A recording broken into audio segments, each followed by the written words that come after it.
चलो बच्चों, आज हम विषय हिंदी व्याकरण विधा से संबंधित संज्ञा और उसके भेदों के बारे में जानकारी प्राप्त करते हैं। जिससे पहले हम संज्ञा की उत्पत्ति के बारे में देखेंगे। संज्ञा यह शब्द भेद से उत्पन्न हुआ शब्द है।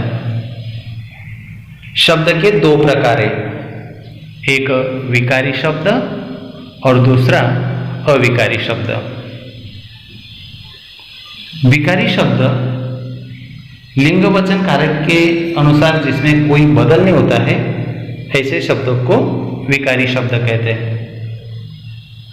तो विद्यार्थी मित्रों, विकारी शब्द के चार प्रकार होते हैं। एक संज्ञा, दूसरा सर्वनाम, तीसरा विशेषण और चौथा क्रिया। तो आज हम विकारी शब्द का पहला जो भेद है संज्ञा, इसके बारे में जानकारी प्राप्त करेंगे। तो चलिए सबसे पहले हम संज्ञा की जानकारी प्राप्त करने के लिए कुछ उदाहरण देखते हैं कि जिससे हमें संज्ञा किसे कहते हैं इसके बारे में ठोस जानकारी मिल सकती है। पहला उदाहरण देखते हैं। सचिन यह महान खिलाड़ी है। दूसरा उदाहरण देखते हैं। खीर का कटोरा थाली में रख दिया। तीसरा उदाहरण, हमें गांधीनगर जाना है। चौथा उदाहरण, शिवजी का वाहन बैल है। और पांचवा उदाहरण, मोहन को काफी सर्दी है। तो बच्चों, अभी इन उदाहरणों की विशेषता क्या है? पहले उदाहरण की विशेषता है कि सचिन एक विशेष व्यक्ति का नाम यहां पर बताया गया है। दूसरा है खीर, एक पदार्थ का नाम यहां पर दिया गया है। और तीसरा जो उदाहरण है, हमें गांधीनगर जाना है। गांधीनगर एक विशेष स्थान का उल्लेख यहाँ पर किया गया है। और चौथा जो उदाहरण है बैल, ये प्राणी जाति का उल्लेख कराता है। और पांचवा जो उदाहरण जिसमें मोहन को काफी सर्दी है, यहाँ पर सर्दी एक भाव दर्शाता है। तो दोस्तों, यहाँ पर हमें इस बात से ये पता चलता है कि ये जो वाक्य है, इन वाक्यों में लाल अक्षर वाले जो भी शब्द आपके सामने यहाँ पर दर्शाए, यह शब्द किसी न किसी व्यक्ति, पशु, वस्तु, स्थान, भाव आदि के नामों को दर्शाता है। इसीलिए ये संज्ञा कहलाते हैं। तो संज्ञा से इस प्रकार की परिभाषा बनती है कि जिस शब्द से किसी व्यक्ति, वस्तु, प्राणी, स्थान, गुण, भाव आदि के नाम का बोध होता है, उसे हम संज्ञा कहते हैं। तो आपके समझ में संज्ञा किसे कहते हैं इसके बारे में जानकारी प्राप्त हुई चुकी होगी। तो इससे, इस परिभाषा से हमें संज्ञा के भेदों की भी जानकारी मिलती है। तो यहाँ पर व्यक्ति के नाम को भी संज्ञा कहते हैं। प्राणी का कोई विशेष नाम हो उसको भी हम लोग संज्ञा कहते हैं। वस्तु का कोई विशेष नाम हो उसको भी हम संज्ञा कहते हैं। तो इस प्रकार के संज्ञा के शब्द भी होते हैं। तो संज्ञा के कुछ भेद यहाँ पर होते हैं। तो हम क्रमानुसार इन भेदों के बारे में जानकारी प्राप्त करते हैं। संज्ञा के भेद यानी प्रकार। तो बच्चों, संज्ञा के मूल 5 प्रकार होते हैं। तो ये 5 प्रकार कौन कौन से हैं इसके बारे में हम जानकारी प्राप्त करेंगे। वैसे अगर देखा जाए तो हिंदी में संज्ञा के मुख्य 3 प्रकार हैं, परंतु जातिवाचक संज्ञा से उसके 2 अन्य और भेद होते हैं। इसीलिए ये कुल मिलाकर हिंदी में 5 भेद होते हैं। तो देखते हैं कौन कौन से ये 5 भेद हैं। पहला है व्यक्तिवाचक संज्ञा, दूसरा है जातिवाचक संज्ञा और तीसरा है भाववाचक संज्ञा। मैंने पहले कहा अनुसार जातिवाचक संज्ञा के दो प्रकार, एक द्रव्यवाचक संज्ञा और दूसरा है समूहवाचक संज्ञा। तो वही बच्चों एक कुल मिलाकर संज्ञा के 5 प्रकार होते हैं। तो अब इन 5 प्रकारों के उदाहरण और परिभाषा के माध्यम से जानकारी प्राप्त करेंगे। हम केवल आपको 3 उदाहरण आपकी जानकारी के लिए देंगे, बाकी अन्य उदाहरण आपको स्वयं यहाँ पर बनवाने हैं। ठीक है, तो देखते हैं पहला भेद व्यक्तिवाचक संज्ञा। अब व्यक्तिवाचक संज्ञा को जानने के लिए सबसे पहले हमें उनके उदाहरणों को देखना है। देखिए, सिरचन का मुंह लाल हो गया, एक पहला उदाहरण। दूसरा उदाहरण देखेंगे, टैक्सी में हम मडगांव पहुंचे। तीसरा उदाहरण देखते हैं, रहमान ने लक्ष्मी की पीठ पर डंडे बरसा दिए। तो बच्चों ये 3 उदाहरण आपके सामने हैं। अब इन 3 उदाहरणों में आपको क्या विशेषता नजर आती है, इसको सबसे पहले हम देखेंगे। देखिए पहला उदाहरण, सिरचन का मुंह लाल हो गया। अब देखिए यहाँ पर जो शब्द है इसमें सिरचन एक विशेष व्यक्ति का नाम बताया गया है कि अन्य किसी दूसरे व्यक्ति का नाम न होते हुए किसी एक ही व्यक्ति का नाम यहाँ पर किसका उल्लेख किया गया कि मुंह लाल हुआ, परंतु किसका, सिरचन का ही एक विशेष व्यक्ति जिसका नाम यहाँ पर बताया गया है। दूसरा उदाहरण है, टैक्सी में हम मडगांव पहुंचे। ये स्थान है, एक विशेष स्थान का उल्लेख यहाँ पर किया गया है। ये लाल अक्षर वाला शब्द दिखाई दे रहा है आपको, ये मडगांव, ये एक विशेष स्थान का ही उल्लेख यहाँ पर किया गया है। विशेष व्यक्ति, विशेष स्थान। तीसरा उदाहरण देखिए, रहमान ने लक्ष्मी की पीठ पर डंडे बरसा दिए। अब देखिए यहाँ पे रहमान एक विशेष व्यक्ति का नाम है, लक्ष्मी यहाँ पर एक विशेष व्यक्ति या तो विशेष प्राणी जाति को भी कह सकते हैं, गाय का नाम भी लक्ष्मी रख सकते हैं, इसीलिए एक विशेष प्राणी जाति को भी यहाँ पर हमने यहाँ पर दर्शाया। तो इन शब्दों से, ये जो लाल अक्षर वाले जो शब्द है, इन शब्दों से हमें ये पता चलता है कि देखिए परिभाषा के रूप में हमें पता चलेगा कि जिस संज्ञा शब्द से किसी विशेष, देखिए शब्द क्या है, किसी विशेष प्राणी, स्थान या वस्तु या व्यक्ति का बोध होता है उसे हम व्यक्तिवाचक संज्ञा कहते हैं। देखिए व्यक्तिवाचक संज्ञा की पुरुष वर्ग के नाम लीजिए, महिला वर्ग के नाम लीजिए, प्राणियों के नाम लीजिए, पेड़ पौधों के नाम लीजिए, पर्वतों का नाम लीजिए, ये सारे व्यक्तिवाचक संज्ञा में आते हैं। ये व्यक्तिवाचक संज्ञा से जिनका कोई विशेष नाम होता है, ऐसे शब्द संज्ञा के रूप में प्रचलित होती है जो व्यक्तिवाचक संज्ञा कहलाते हैं। ठीक है, ये कुछ उदाहरण हमने यहाँ पर देखे। अब देखते हैं दूसरा भेद, जातिवाचक संज्ञा। अब इसके कुछ उदाहरण हम सबसे पहले यहाँ पर देखेंगे। तो देखिए पहला उदाहरण है, सिरचन ने एक जर्सी गाय खरीदी। देखिए दूसरा उदाहरण, भारत में सम्राट भिक्षु के समान रहते हैं।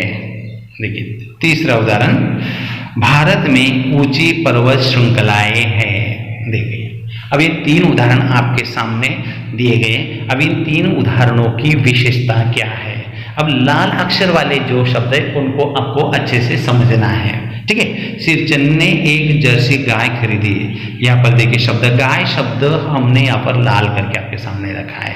अब यहाँ पर विशेष प्राणी जाति का उल्लेख यहाँ पर किया गया है, गाय वर्ग का उल्लेख यहाँ पर किया गया है, गाय प्राणी है, विशेष प्राणी का उल्लेख यहाँ पर किया गया है। ठीक है, दूसरा उदाहरण, भारत में सम्राट भिक्षु के समान रहते हैं।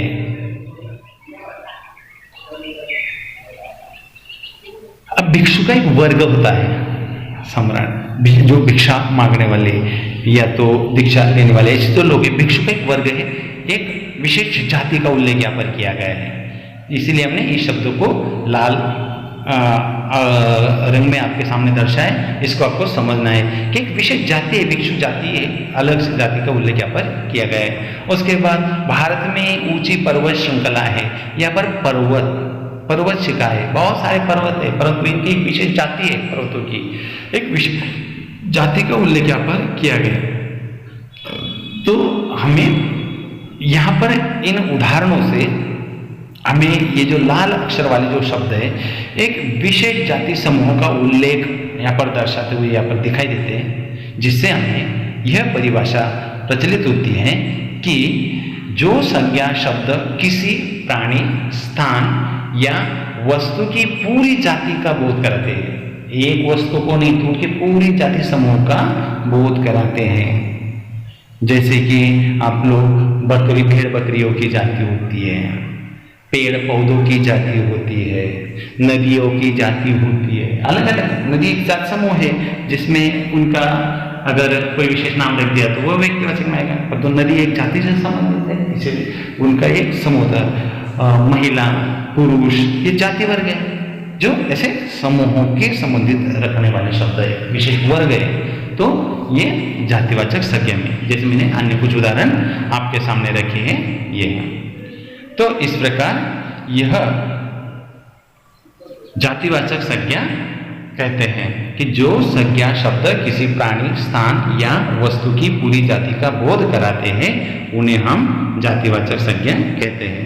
ये देखिए अन्य उदाहरण आपको हमने बताए, औरत, महिला, बच्चे, लड़कियां, पुरुष वर्ग या नदी, पर्वत, देश, विश्व, ये जाति समूह है, ये अलग सा वर्ग है, इनको हम जातिवाचक संज्ञा कहते हैं। तीसरा भेद देखते हैं। तीसरा प्रकार है भाववाचक संज्ञा। उदाहरण देखिए, लोग हमदर्दी जताते हैं। तीसरा है बच्चे हमेशा बचपना करते हैं। रावण में क्रोध भरा हुआ था। देखिए यहाँ पर शब्द, अब यहाँ पर ये तो 3 उदाहरण हैं, इन 3 उदाहरणों में आपको लाल अक्षर वाले शब्दों को देखना है। हमदर्दी, हमदर्दी ये एक भाव है, ये ऐसा भाव है कि जो हमें नजर नहीं आता है, महसूस होता है, केवल बाहरी, केवल हम एहसास कर सकते हैं। उसी तरह से बचपना, ये भी हम एहसास कर सकते हैं, दिखाई नहीं देता है। तो इस प्रकार की जो क्रोध, ये एक व्यक्ति के अंदर का जो भाव होता है, जो चेहरे पर हम उसको दिखा सकते हैं, उसको महसूस हम कर सकते हैं। तो आदि शब्द, तो इसमें अन्य बहुत शब्द यहाँ पर आ सकते हैं, जिससे पहले हम सबसे पहले हम परिभाषा देखते हैं उसकी, कि किसी भाव, गुण, अवस्था या दशा का बोध कराने वाले शब्दों को हम भाववाचक संज्ञा कहते हैं। यहाँ पर अन्य और भी शब्द आते हैं कि जिसमें हम लोग बुढ़ापा, लड़कपन, मिठास, जिसके बाद हम लोग सर्दी, क्रोध, दुख, आनंद, ये जो शब्द है ये भाव दर्शन वाले शब्द है। चेहरे का जो पूरी तरह से बदलने वाली जो छटाएं होती है, उस पर हम भाववाचक संज्ञा प्रेरित कर सकते हैं। अगला प्रकार है 4 नंबर द्रव्यवाचक संज्ञा। बच्चों इसमें कुछ उदाहरण है, इन उदाहरणों को हम समझेंगे। दाल में घी डाली है, दाल में घी डाली है।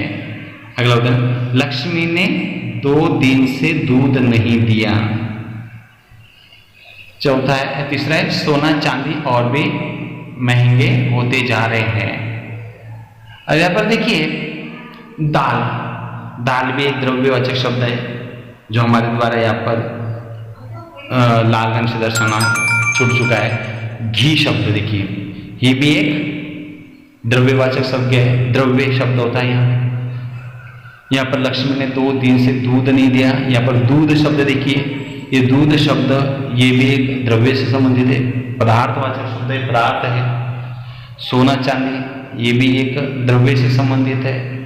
तो ये जो शब्द होते हैं ये हमें द्रव्य का बोध कराते हैं, जिससे हमें ये पता चलता है कि किसी धातु, द्रव्य या पदार्थ के नाम को हम लोग द्रव्यवाचक संज्ञा कहते हैं, कि जिसमें किसी धातु का नाम आ सकता है, पदार्थ का नाम आ सकता है, किसी द्रव्य का नाम आ सकता है, ये द्रव्यवाचक संज्ञा कहते हैं। जैसे मिट्टी का तेल, जैसे पानी, गेहूं, चावल, आटा, लड्डू, खाने की जो चीजें होंगी ये, तो ये सब कुछ द्रव्यवाचक संज्ञा में होते हैं। पीने की चीजें, खाने की चीजें, ये सारे शब्द द्रव्यवाचक संज्ञा में होते हैं।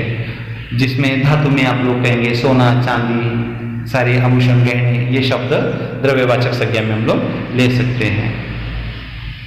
तो इस प्रकार यह द्रव्यवाचक संज्ञा कहलाती है। तो आगे पांचवा प्रकार हम लोग देखते हैं। पांचवा प्रकार है समूहवाचक संज्ञा। तो दोस्तों समूहवाचक संज्ञा के कुछ उदाहरण देखते हैं। भारतीय सेना ने चीनियों के छक्के छुड़ाए। अगला उदाहरण है बकरियों का झुंड उछल कूद मचा रहा था। और तीसरा उदाहरण है सैनिकों की टुकड़ी आगे बढ़ी। एक विशेष समूह वर्ग होता है यहाँ पर देखिए, जैसे भारतीय सेना ने चीनियों के छक्के छुड़ाए। सेना एक दल होता है, समूह होता है। बकरियों का झुंड, यहाँ पर झुंड शब्द है, एक विशेष समूह उनका। सैनिकों की टुकड़ी ये भी एक समूह होता है, विशेष वर्ग होता है। जैसे पक्षियों का दल, झुंड, ये शब्द भी हम लोग प्रयोग यहाँ पर कर सकते हैं। मोर्चा, ये शब्द भी हम समूहवाचक में ले सकते हैं। कक्षा, जो बंद स्थान पर समूह होते हैं, इसको भी हम लोग समूहवाचक में ले सकते हैं। ऐसे कई शब्द होते हैं जो समूहवाचक शब्द या उसकी परिभाषा को यहाँ पर हमारा समूह दर्शाते हैं। तो इससे ये पता चलता है कि जो शब्द संज्ञा शब्द किसी समूह या समुदाय का बोध कराते हैं उन्हें समूहवाचक संज्ञा कहते हैं। तो बच्चों इस प्रकार आज हमने संज्ञा के 5 भेदों के बारे में जानकारी प्राप्त की है। तो देखते हैं उनके नाम कौन कौन से आवृत्ति के स्वरूप में। पहला प्रकार है व्यक्तिवाचक संज्ञा, दूसरा है जातिवाचक संज्ञा, तीसरा है भाववाचक संज्ञा, चौथा है द्रव्यवाचक संज्ञा और पांचवा है समूहवाचक संज्ञा। व्यक्तिवाचक संज्ञा में किसी व्यक्ति, प्राणी, पदार्थ, वस्तु, इनके विशेष नाम, इनको हम व्यक्तिवाचक कहेंगे। जातिवाचक में प्राणियों का जाति वर्ग होता है, समूह जाति, जैसे कि गाय, भैंस, बैल, ऊंट, ये उनका जाति वर्ग होता है। जैसे पहाड़, पर्वत, नदी, ये जो शब्द जाति समूह, तो इनको जातिवाचक कहते हैं। भाववाचक संज्ञा जैसे हर्ष, क्रोध, घृणा आदि शब्द ये भाववाचक में होते हैं। द्रव्यवाचक में जैसे धातु, पदार्थ, ये जो शब्द होते हैं जिसमें मिट्टी का तेल, जैसे सोना, चांदी, ये द्रव्य, इसका भी उल्लेख यहाँ पर हो सकता है। तो ऐसे शब्द यहाँ पर द्रव्यवाचक संज्ञा होते हैं। समूहवाचक संज्ञा में दल, झुंड, समूह, मोर्चा, ये शब्द यहाँ पर समूहवाचक संज्ञा के रूप में दर्शाते हैं। तो इस प्रकार यह संज्ञा के 5 भेद और इसकी जानकारी आज हमने प्राप्त की। तो बच्चों आपको कुछ होमवर्क के लिए, अपने अध्ययन आवृत्ति के लिए कुछ उदाहरण हम यहाँ पर दे रहे, उसको आपको अभी हल करना है।